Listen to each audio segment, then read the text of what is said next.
Hi friends, అందరూ ఎలా ఉన్నారు? నేనైతే చాలా బాగున్నాను. ఈరోజు మీ ముందుకి మరొక రెసిపీతో వచ్చేసాను. అదేంటంటే బీరకాయ అనమాట. సో బీరకాయ ఈ విధంగా అయితే నేను సన్న పీసెస్ కట్ చేసి పెట్టుకున్నాను. అలాగే ఒక టమాటో, ఒక ఆనియన్, పచ్చిమిర్చి కూడా తీసుకున్నాను.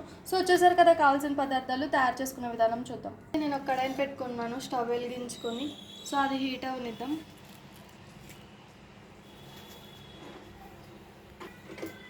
సో అదైతే హీట్ అయిపోయింది. నేను ఆయిల్ వేసుకుంటున్నాను. ఎండుమిర్చి, ఎల్లిపాయ రెబ్బలు వేసుకుంటున్నాను. సో వీటిని బాగా వేగనిద్దాం. చూసారు కదా, ఇవి ఈ విధంగా అయితే కాల్చుకున్నాక అందులో పచ్చిమిర్చి వేసుకోవాలి. పచ్చిమిర్చి బాగా వేయకుండా టేస్ట్ ఉంటుంది కాబట్టి.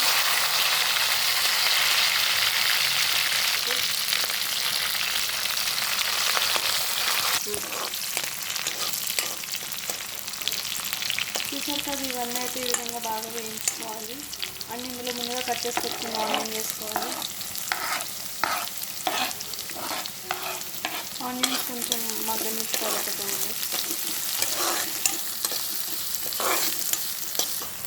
చూసారు కదా, ఈ విధంగా ఆనియన్స్ వేయించుకున్నాక ముందుగా కట్ చేసి పెట్టుకున్న టమాటోలు కూడా వేసుకోవాలి. ఒక 2 మినిట్స్ బాగా మగ్గనిచ్చుకోవాలి. అలాగే కొంచెం కారం, పచ్చిమిర్చి వేసుకున్నాం కాబట్టి కారం నేను కొంచెమే వేసుకుంటున్నాను. అలాగే కొంచెం పసుపు, ఉప్పు కూడా టేస్ట్కి తగ్గట్టు తీసుకోండి. ఈ విధంగా వేసుకొని బాగా కలుపుకోవాలి.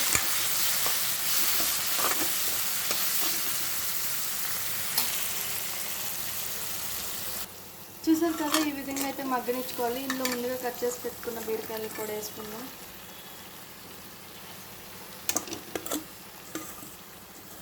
సో బీరకాయలు అయితే వేసుకొని ఈ విధంగా బాగా కలుపుకోవాలి ఒకసారి.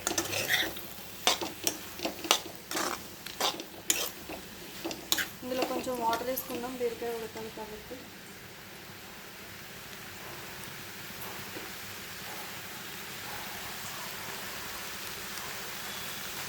సో ఈ విధంగా బీరకాయ తొందరగా ఉడుకుతుంది కాబట్టి కొంచెమే వాటర్ వేసుకున్నాను నేను.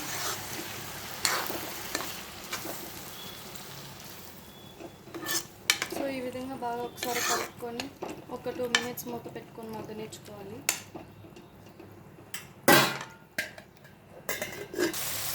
చూసారు కదా, బీరకాయ అయితే ఈ విధంగా మగ్గిపోయింది, రెడీ అయిపోయింది. మీరు కూడా ట్రై చేసి టేస్ట్ ఎలా ఉందో కామెంట్ చేయండి. అలాగే ఇలాంటి మరిన్ని రెసిపీస్ కోసం మా TFCC లైవ్ ఛానల్ని లైక్ చేయండి, షేర్ చేయండి, సబ్స్క్రైబ్ చేసుకోండి. Thank you all.